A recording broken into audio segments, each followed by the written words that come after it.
السلام علیکم ورحمۃ اللہ وبرکاتہ۔ الحمد للہ رب العالمین والعاقبۃ للمتقین والصلاۃ والسلام علی رسولہ الکریم۔ اعوذ باللہ من الشیطان الرجیم، بسم اللہ الرحمن الرحیم۔ لقد کان لکم فی رسول اللہ اسوۃ حسنہ۔ محترم حضرات، ہم نبی اکرم صلی اللہ علیہ وسلم کی سیرت پر سلسلے وار پروگرام کر رہے ہیں، اور آج اس کا 317 سیریل ہے۔ ہم بات کر رہے ہیں گناہ کبیرہ پہ، اور آج اس کا گناہ کبیرہ کے جو بڑے بڑے گناہ ہیں اس میں سے یہ لاسٹ ہے۔ رشوت کے بارے میں ہم بات کرنا چاہ رہے ہیں، جس کو انگلش میں برائب کہتے ہیں۔ رشوت کے بارے میں 4 باتیں ہم بیان کریں گے۔ کتنی باتیں؟ 4 باتیں، کہ رشوت کی صحیح میں تعریف کیا ہے، ڈیفینیشن کیا ہے، اس پر ہم بات کریں گے۔ دوسری چیز کہ رشوت کس کس انداز میں دی جا سکتی ہے، اس پر بات کریں گے۔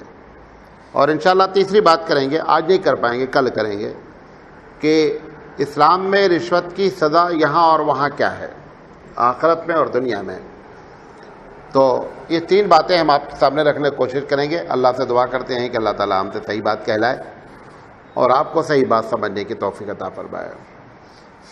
دیکھیں، سب سے پہلی بات تو یہ ہے کہ یہ رشوت شروع کیسے ہوتی ہے، آخر اس کے شروع ہونے کی بنیادی وجہ کیا ہے۔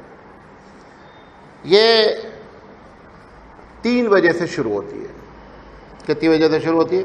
3 وجہ۔ پہلی وجہ یہ ہوتی ہے کہ یہ جو دنیا میں جو بڑے ہونے کا ہے، کہ ہم کو بڑا ہونا ہے، اس بڑے ہونے کے چکر میں سب سے پہلے رشوت شروع ہوتی ہے۔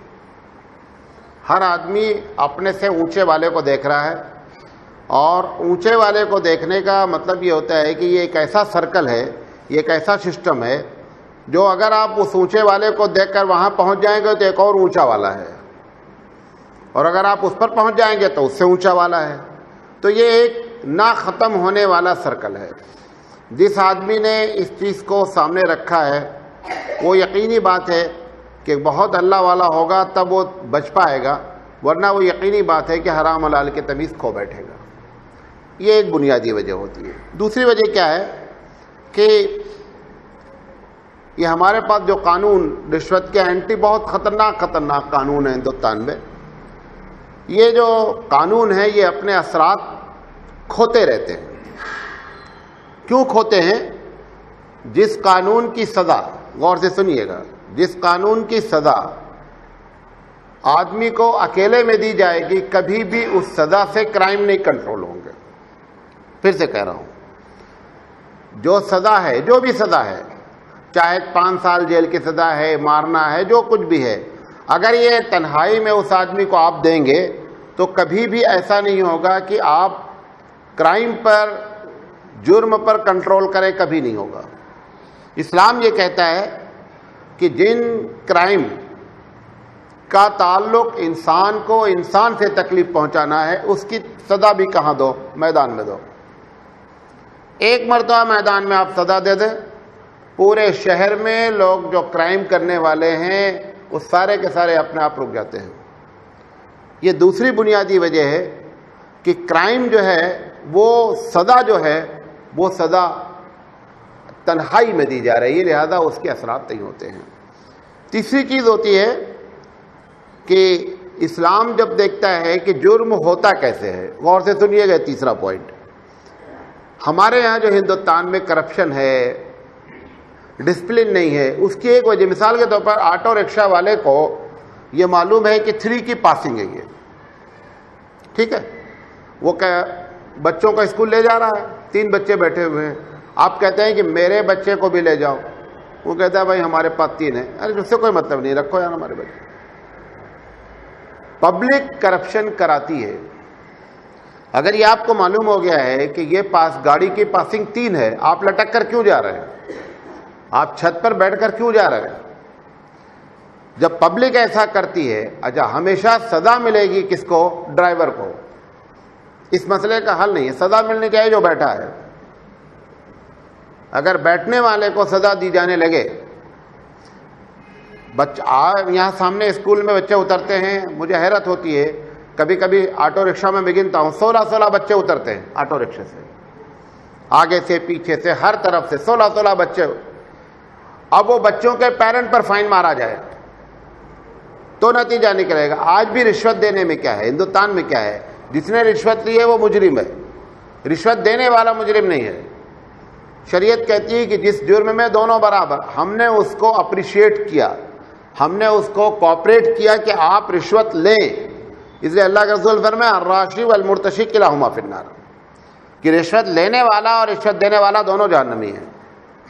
جب تک دنیا کسی بھی کرپشن میں یا تو خود پبلک اتنی ہوشیار ہو جائے کہ گاڑی کی پاسنگ 3, ایک مثال دے رہا ہوں, گاڑی کی پاسنگ 3 میں ہے, وہ کہہ دے بھائی میں نہیں بیٹھوں گا, 3 آدمی آپ کے پورے ہو گئے, اپنے آپ سارا معاملہ سیٹل ہو جائے. گورنمنٹ ٹریفک پولیس کہہ رہی ہے کہ آپ ہیلمٹ لگا کے گاڑی چلیے, سب کے پاس ہیلمٹ ہے, ہر گاڑی والوں کے پاس. ایسا نہیں ہے, ہر گاڑی والے کے پاس ہیلمٹ رکھا ہے. انہیں معلوم ہے کہ اگر پکڑے جائیں گے تو 50 روپے دیں گے, چھوٹ جائیں گے. 50 روپے لے کر کے نکلے ہیں. قانون کی پابندی نہیں کرنا چاہتے ہیں, لہذا اب ہر دن شہر میں کہیں نہ کہیں چیکنگ ہوتی رہتی ہے. جو موٹر سائیکل رکھے ہوئے 1% میں مان لیتا ہوں جلدی میں ہوا, نے بھول گیا, لیکن 99% جان بوجھ کر کے ہیلمٹ لگا کے چلنا ہی نہیں چاہتے ہیں. اب ہیلمٹ لگا کے نہیں چلنا چاہتے ہیں, جہاں پر پکڑی گئی گاڑی, اب وہ ایسی شکل میں کیا ہے کہ ان کو 50 روپے دینا ہے. یہ جو یہاں آپ دے رہے ہیں 50 روپے, یہ دونوں بیک وقت گنہگار ہیں. شرعی لحاظ سے دونوں بیک وقت گنہگار ہیں, کیونکہ آپ رشوت کو کیا کر رہے ہیں, بڑھاوا دے رہے ہیں. تو شریعت کیا کہتی ہے کہ جس چیز میں ایسی ہے ان کو سب سے پہلے, جو بندہ کام کر رہا ہے نا اس کو سب سے پہلے پکڑو. ایک ہمارے اسلامک ہسٹری میں ایک بہت خطرناک قسم کا آدمی گزرا ہے, حجاج بن یوسف. بہت سخت, بہت بڑا ظالم آدمی, کام بھی بڑے اچھے بھی کیے ہیں. قرآن مجید میں جو آپ دیر دبر پیج دیتے ہیں سب اس کا کارنامہ ہے. حجاج بن یوسف کے زمانے میں کوفہ میں بڑی شرارت, بے حساب شرارت کر. یہ دنیا کا پہلا شخص ہے جس نے کرفیو کا انٹروڈکشن کرایا دنیا میں. اس کے پہلے تک لوگ کرفیو نہیں جانتے تھے, کرفیو کیسے کہتے ہیں. تو وہاں پہنچا تو جب اس کو انچارج بنایا گیا کوفہ اور بصرہ کا, تو یہ ٹھاٹا لگا کر کے, یعنی جو چہرہ ڈھانک کر کے گھوڑے پر سوار پہنچا. تو کوفہ والے اتنے شرارتی سے پہنچتے ہی اعلان کیا کہ مسجد میں سب لوگ جمع ہو جاؤ, میں بات کروں گا آپ سے. تو لوگ سٹکنی لے کے گئے, اس کو مار رہے تھے گورنر کو. اتنے بدماش تھے کہ مسجد میں سٹکنی لے کر گئے اور وہ بیٹھا ہوا تھا, تو ایسے ایسے کر کے مار رہے تھے اس کو. اس نے کہا دیکھو میں گورنر بن کر آیا ہوں, جس کے گھر میں چوری ہوگی اس کو پکڑوں گا, چور کو نہیں پکڑوں گا. اس نے کہا کہ میں چور کو پکڑوں گا نہیں, ہر آدمی دروازہ کھلا رکھے گا اور پکڑوں گا اس کو جس کے گھر میں چوری ہوگی. لوگ بہت حیرت میں, یہ الٹی کھوپڑی اس کی کہ جس کے گھر میں چوری ہوگی اس کو پکڑا جائے گا. اس نے کہا چوری ایسے ہی کنٹرول میں ہوگی اور دیکھیے گا. اور آپ یقین کریں کہ اس نے اسی پالیسی سے پورے شہر کی چوری پر کنٹرول کر دیا. اور جو تقریر اس نے کی, خطبہ بطرہ اس کو کہتے ہیں, اس کی تقریر کا نام ہے خطبہ بطرہ. خطبہ بطرہ کہتے ہیں ایسی تقریر جو بغیر بسم اللہ کے کی گئی ہو, دم کٹی تقریر. تو اس نے جب شروع کیا تو ہوتا نا تقریر عربی جب بھی شروع کرتے ہم بھی کہتے ہیں الحمدللہ رب العالمین, اور جو بھی الگ الگ انداز ہے. اس نے کچھ نہیں, ڈائریکٹ بات شروع کیا. تو خطبہ بطرہ کہلاتا ہے, یعنی میں جو باتیں آرڈر دینے جا رہا ہوں اس میں کوئی رحم و کرم نہیں ہوگا, کیونکہ اگر آپ خطبہ پڑھیں گے تو اس میں رحم کرم کی بات ہوگی نا. تو وہ کہہ رہا ہے کہ میں جو تقریر کر رہا ہوں اس میں کوئی رحم نہیں, کوئی کرم نہیں ہے. بہرحال لمبی چوڑی اس کی کہانی بتانا چاہتا ہوں کہ اس نے چور کو پکڑنے کے بجائے گھر والوں کو پکڑنا شروع کیا. ایک بھی چوری نہیں ہوئی, ساری چوری اپنے آپ کنٹرول میں آ گئی. تو یہ وہ تو خیر الٹی کھوپڑی نے کام کیا, لیکن اسلامی پالیسی میں یہ بات ہے کہ جس چیز میں انوالومنٹ کی وجہ سے کرپشن ہو رہا ہے پہلے انوالومنٹ کو روکا جائے, رشوت دینے والے پر پہلے پابندی لگائی جائے, اس کے بعد کیا ہے جس نے رشوت لی ہے اس کے اوپر. ہندوستان میں ایسا نہیں ہوتا ہے. لہذا یہ رشوت جو ہے وہ چلتی رہتی ہے. ایک بات تو یہ بتانا چاہتا تھا. دوسری بات, رشوت ایک سرکل ہے. مفتی شفیع علیہ رحمہ کہتے ہیں رشوت ایک سرکل ہے. سرکل سے مراد یہ ہے کہ اکثر و بیشتر کو فائدہ نہیں ہونا ہے, گناہ سب کو ہونا ہے. میں ٹیلی فون ڈپارٹمنٹ میں ہوں, میں پولیس والے کو رشوت دیتا ہوں, پولیس والا ٹیلی فون والے کو دیتا ہے, ٹیلی فون والا بجلی والے کو دیتا ہے, بجلی والا پانی والے کو دیتا ہے, پانی والا پولیس والے کو دیتا ہے, پولیس والا وکیل کو کھلاتا ہے, وکیل جج کو کھلاتا ہے, ایسے ایک اور جج سب کو دیتا ہے, پانی والے کو بھی دیتا ہے, بجلی والے کو بھی دیتا ہے. یہ ایک سرکل ہے. رشوت ایک سرکل ہے. جیسے جہیز, لڑکی کو جو جہیز وہ بھی ایک سرکل ہے, اس میں بھی کسی کو فائدہ نہیں ہوتا. ایسے ہی اس رشوت میں بھی کسی کا فائدہ نہیں ہونا ہے. بس اس میں زیادہ زیادہ فائدہ کیا ہو سکتا ہے, کہیں کم لیا گیا, کہیں زیادہ دیا گیا, کسی نے زیادہ لے لیا, کسی نے کم لے لیا. لیکن کیا ہے, رشوت جب بازار میں چلنے لگتی ہے تو ہر آدمی کو رشوت دیے بغیر گاڑی چلتی نہیں ہے. رشوت کی ڈیفینیشن کیا ہے؟ اب اصل بات شروع کر رہے ہیں, اس کو غور سے سنیے. رشوت کہتے ہیں کہ کسی حق کو مارنے کے لیے, یعنی باطل کو حق کرنے کے لیے, حق کو باطل کرنے کے لیے پیسے کا استعمال کیا جائے. دونوں کے حق میں رشوت ہے. کس کے حق؟ دونوں سے مراد دینے والے کے حق میں بھی, لینے والے کے حق میں. حق سے مراد یہ ہے, مثال کے طور پر ایک زمین ہے, ایک زمانے سے لوگوں کو پتہ ہی نہیں ہے کس کے نام کی ہے. تحقیق کی گئی, پتہ چلا کہ ہے, لیکن فلاں صاحب تو 50 سال سے اس گاؤں میں رہتے ہیں. انہوں نے جا کر کے وہ زمین کو اپنے نام کروا لیا. اب یقینی بات ہے کہ جب زمین دوسرے کی ہوگی, آپ اپنے نام کریں گے تو رشوت دینا پڑے گا. تو یہ اس وقت جو بندہ ایک دوسرے آدمی کے حق کو اپنے حق میں لے رہا ہے, لہذا یہ ٹوٹل رشوت ہے, دینے والے کے حق میں بھی اور لینے والے کے حق میں بھی. تو سب سے پہلی ڈیفینیشن یہ ہے کہ جب حق اور باطل, حق کو باطل بنایا جائے, باطل کو حق بنایا جائے, اور اس کے لیے پیسے کو خرچہ کیا جائے, ایسی شکل میں یہ سب کے نزدیک رشوت ہے. ٹھیک. نمبر 2, اپنے حق کو ثابت کرنے کے لیے رشوت دینا. مثال کے طور پر ہماری زمین ایک گاؤں میں تھی, 40-50 سال کے بعد ہم کو معلوم ہوا وہاں پہ قبضہ دوسرے کا ہے. اب میں پیپر پہ جب وہ کہتا کہاں اب تک 50 سال تک پڑے تھے, اچھا صاحب کچھ چائے پانی کرو لیکن کرو نا اس کو. اب وہ جو ہم دے رہے ہیں یہ اپنے حق کو لینے کے لیے دے رہے ہیں, جو کر رہا ہے اس کے حق میں رشوت ہے, دینے والے کے حق میں رشوت نہیں ہے. بات سمجھے؟ ہم جو کرا رہے ہیں یہ میرا ہی مال ہے, لیکن اگر ہم رشوت نہیں دیں گے تو ابھی 50 سال اور ٹلے گا. وہ فائل ایسے دوڑاتا رہے گا اور ہم کو دوڑاتا رہے گا, ہماری چپل ٹوٹتی رہے گی اور ہم دوڑتے رہیں گے. لہذا وہ حق کو ثابت کرنے کے لیے بیچارے کو رشوت دینا پڑتا ہے. یہ دینے والے کے حق میں جو ہے, وہ جو دے رہا ہے وہ رشوت نہیں ہے, جو لے رہا ہے وہ ہر حال میں رشوت ہے. ایسی ہمارے پاس ایک پوری چین بن چکی ہے ہندوستان میں. ابھی آپ زمین لے جاتے ہیں, بھائی یہ زمین NA کرانا ہے. NA میں یہ بات انڈرسٹوڈ ہو گئی ہے کہ جتنی سرکاری فیس ہے اتنا ہی صاحب رشوت بھی لیں گے. اس پہ پوچھنا نہیں کسی سے. میں ایک زمین کرایا تو میں نے کہا, انہوں نے کہا کہ یہ انڈرسٹوڈ ہے کہ جتنا آپ کو پیسہ دینا ہے کس چیز میں, سرکاری فیس میں, سیم پیسہ اس آفیسر کو بھی دینا ہے جس کو NA کرنا ہے. ابھی کیا ہے, اس کی جاب یہی ہے کہ یہ کام کرے, لہذا اس کے حق میں رشوت ہے. میں جو کرانے جا رہا ہوں یہ میرا رائٹ ہے, لہذا یہ رشوت نہیں ہے. ایسے ہمارے پاس 50 چیزیں ہوتی ہیں. تو پتہ ہے چلا کسی کے حق کو جب تک مارا نہیں جائے گا, نمبر 1, کسی باطل کو حق نہیں کیا جائے گا, نمبر 2, یہ 2 چیزیں جب تک نہیں ہوں گی تب تک وہ رشوت کی کیٹیگری میں نہیں آئے گا. ٹھیک ہے. ایک ریلوے کی مثال دیتا ہوں. آپ ویٹنگ پہ چل رہے ہیں, آپ نے ٹکٹ لے لیا, آپ کا ویٹنگ نمبر 5 ہے. TT صاحب چڑھے, 5 نمبر ویٹنگ ہے. 6 نمبر ویٹنگ والے نے کہا کہ سر, انہوں نے کہا دیکھو 5 نمبر والا ابھی کلیئر نہیں ہوا ہے, 1 سیٹ ہے, ہم پہلے 5 والے کو دیں گے. اب یہ 5 والا بیچارہ اپنا ٹاپ رہا ہے, چارٹ اس کے ہاتھ میں ہے, اسے کیا معلوم کہ ہم 5 نمبر 6 نمبر اپنا نمبر اسے معلوم, بکیا کیا معلوم ہے.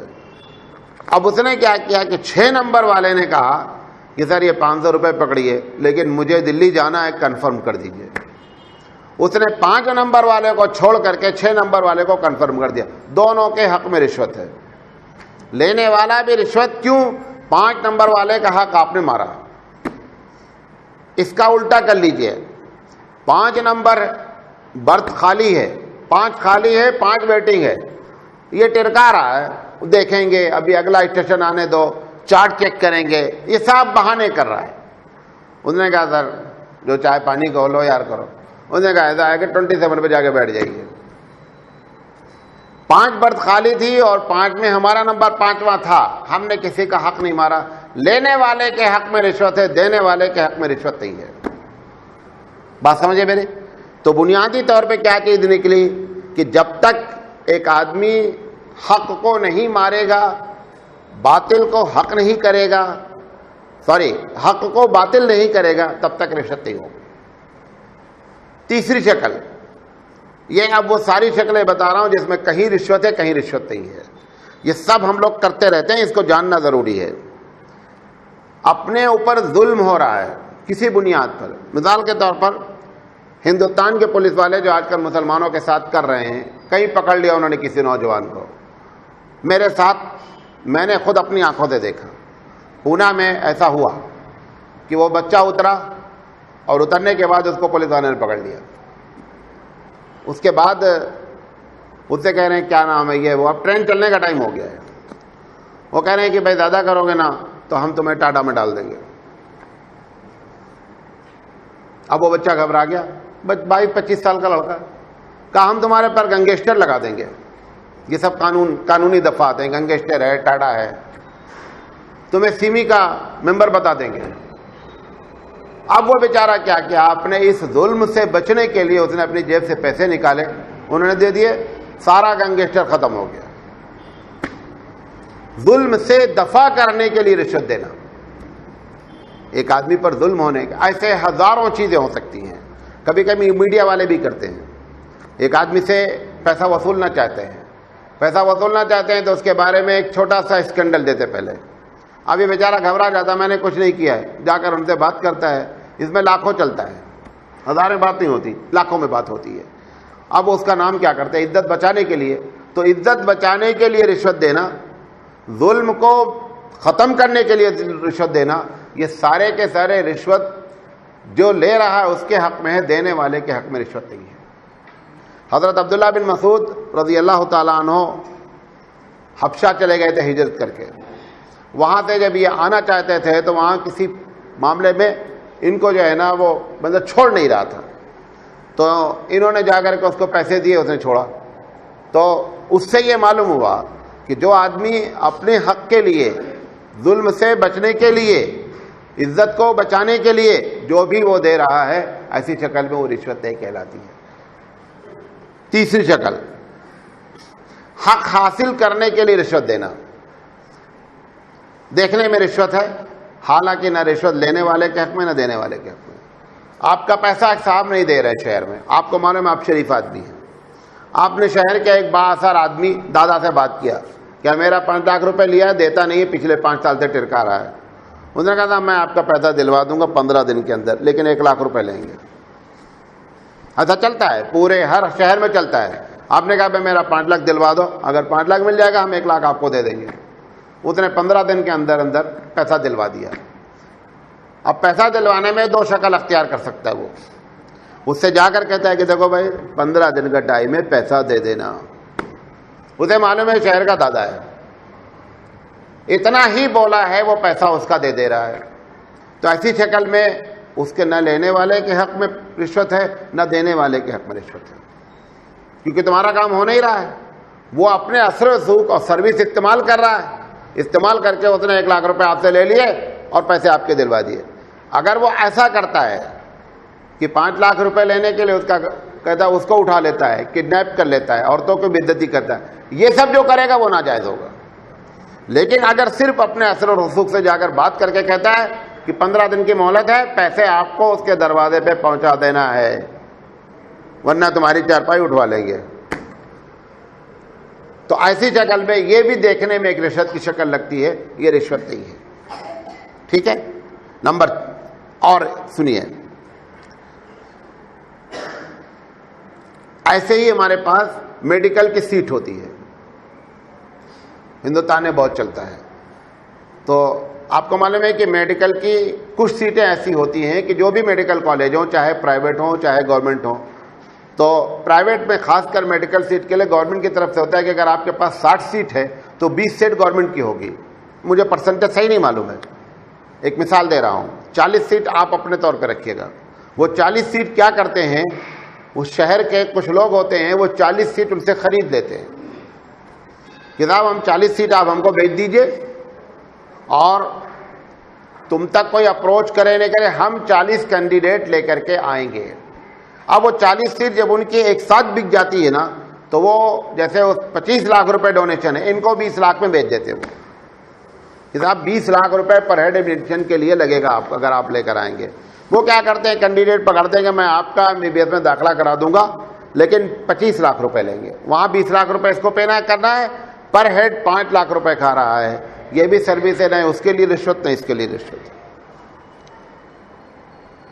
یہ بھی رشوت نہیں ہے۔ اچھا، تیسری شکل جو آج یہ بھی ہو رہا ہے، جتنے ڈپارٹمنٹ ہیں، اسٹور انچارج جو لوگ ہیں، اسٹور انچارج سمجھتے ہیں، جو مال کا آرڈر کرتے ہیں اور مال ریسیو کرتے ہیں، بڑے بڑے آرڈر ہوتے ہیں لاکھوں کے، ہاسپٹل وغیرہ میں تو لاکھوں روپے کے آرڈر دیے جاتے ہیں، ہر چیز میں جیسا ڈپارٹمنٹ ہوتا ہے۔ اب یہ کیا کرتا ہے کہ اس جو مال اس کو لینا ہے اس کے لوگوں سے کانٹیکٹ کرتا ہے، کانٹیکٹ کرنے کے بعد کہتا ہے بھائی ہم کو 2 کروڑ روپے کا مال چاہیے، تو کہتا ہے کہ اگر آپ ہم سے 2 کروڑ کا مال لیں گے نا تو 20% ہم آپ کو کمیشن دیں گے، 20% ہم آپ کو کمیشن دیں گے۔ یہ جو کمیشن لے رہا ہے یہ ناجائز ہے، کیوں؟ تمہارا کام، تم اس کی سیلری لے رہے ہو، اسٹور پہ بیٹھے ہوئے تمہارا کام ہی یہی ہے کہ مال ختم ہو جائے تو مال منگایا جائے، اور اس مال کا آرڈر آپ جہاں سے مناسب سمجھیں، آپ نے وعدہ کیا ہے، ہر ڈپارٹمنٹ میں یہ وعدہ کر کے ہی ایڈمیشن ہوتا ہے، چاہے زبانی کہا جائے یا نہیں، جو آپ کا کانٹریکٹ بھرا جاتا ہے اس میں یہ بات انڈرسٹوڈ ہوتی ہے کہ آپ اپنی کمپنی کے لیے وفادار ہوں گے۔ یہ وفاداری نہیں ہے، یہ بے وفائی ہے کہ آپ کھا رہے ہیں اسی کا، اور 20% کمیشن لے کر کے آپ کیا کر رہے ہیں، دھندا کر رہے ہیں۔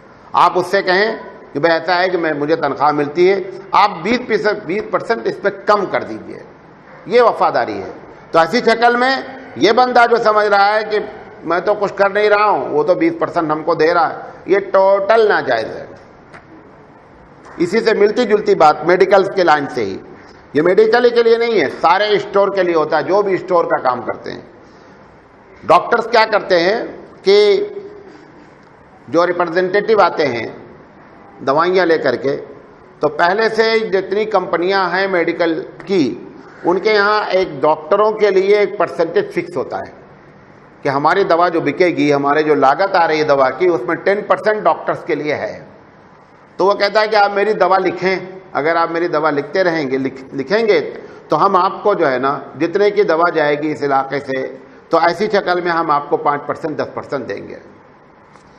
اگر یہ ڈاکٹر سمجھتا ہے کہ اس سے اچھی جگہ، اس سے اچھی دوا موجود ہے، چاہے سستی ہو اور اچھی ہو، چاہے مہنگی ہو اور اچھی ہو، یہ جان بوجھ کر کے اس کی دوا نہیں لکھتا جو اس سے اچھی ہے، ہر حال میں مریض کو کیا کرتا ہے، اس دوا کو دیتا ہے جہاں سے اس کو کمیشن مل رہا ہے، لہذا مریض کے ساتھ یہ دھوکہ کر رہا ہے، اس کا گناہ ہر حال میں اس کو مل رہا ہے۔ کیونکہ اس آدمی نے، جب ہم کسی ڈاکٹر کے پاس جاتے ہیں تو ڈاکٹر پر ہم اعتماد کرتے ہیں کہ یہ ڈاکٹر ہے، یہ ہم اس پر اعتماد کرتے ہیں، وہ اپنے اعتماد کو ٹھیس پہنچا رہا ہے، اور نتیجہ یہ ہوتا ہے کہ وہ پیسہ لے کر کے ہم کو دوا، ایسی دوا دے رہا ہے جس کے فائدے نہیں، اور یہ اس کی نالج میں آ چکی ہے بات کہ یہ دوا فائدہ نہیں کرتی، اگر فائدہ کرتی ہے تو لیٹ فائدہ کرتی ہے، دوسری دوا اس سے اچھی ہے اور کم ٹائم میں فائدہ کرتی ہے، لہذا اگر ایسا وہ کر رہا ہے تو یہ گویا کہ رشوت کی طرح ہی ہے اور ناجائز ہے۔ اس کا الٹا کر لیجئے کہ ریپرزنٹیٹیو کہتا ہے کہ آپ کا ہر حال میں فائدہ ہے، اور وہ دوا اس کو معلوم ہے کہ اچھی بھی ہے، اس سستی بھی ہے، اگر ایسی شکل میں وہ دے رہا ہے تو یہ چونکہ ان کے روٹین میں آ چکا ہے، لہذا اب وہ جو دے رہا ہے اس کا لینا جائز ہے، ٹھیک ہے۔ اچھا، اسی طریقے سے ڈاکٹر لوگ آج کل ریفر کرتے ہیں، ڈاکٹر ہی نہیں شامل ہے اس میں، بیسیکلی ڈاکٹر بھی ہیں. آپ کے الیکٹرک ڈپارٹمنٹ، آپ کے کنسٹرکشن لائن میں جتنا سامان لگتا ہے آپ کو لے کر جاتا ہے دکان پہ کہ آپ یہاں سے سامان لے لیجئے. اس کا پہلے سے سیٹ ہے کہ اگر ہم 1 لاکھ کا سامان تمہارا بکوائیں گے تو 10% ہمارا ہے یا 5%، جو بھی پرسنٹیج ہو، that is not main thing. 1% سے 2% جو بھی ہے. اس میں شکل یہ ہے کہ جب ایک آدمی یہاں سے آپ کو لے کر گیا تو گویا آپ نے اس کو اپنا وکیل بنایا. اب جب وکیل بنایا وہاں پہ لے کر کے گیا اور اس نے سامان دیا، اگر وہ نہ جاتا تو بھی وہی ریٹ دیتا. غور سے سنیں، اگر آپ کے ساتھ وہ نہ جاتا تو بھی دکاندار وہی ریٹ دیتا. تو ایسی شکل میں اب دکاندار کو اپنے پروفٹ میں سے گویا کہ وہ اس کو دے رہا ہے، آپ کا کوئی نقصان نہیں ہو رہا ہے.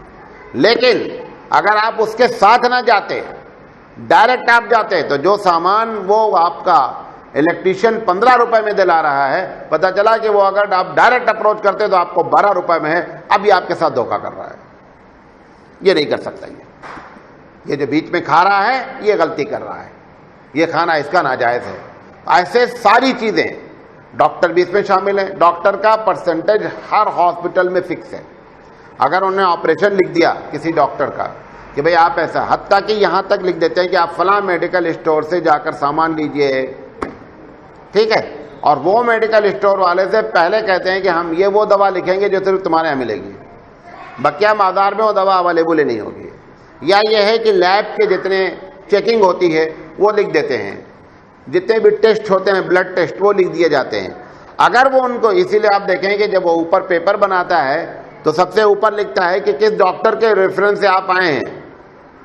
وہ ڈاکٹر کے ریفرنس سے جو ہے وہ ان کے یہاں ریکارڈ میں رہتا ہے، اور وہ ریکارڈ کے تحت ان کو مہینے کے آخر میں پیسے پہنچا دیے جاتے ہیں کہ آپ نے اس بار 50 کیس بھیجے، اور 50 کیس میں جو ہے ٹوٹل ہم کو 20,000 روپیز کا میں نے کام کیا، اس میں سے 1,000 روپے آپ کا ہے.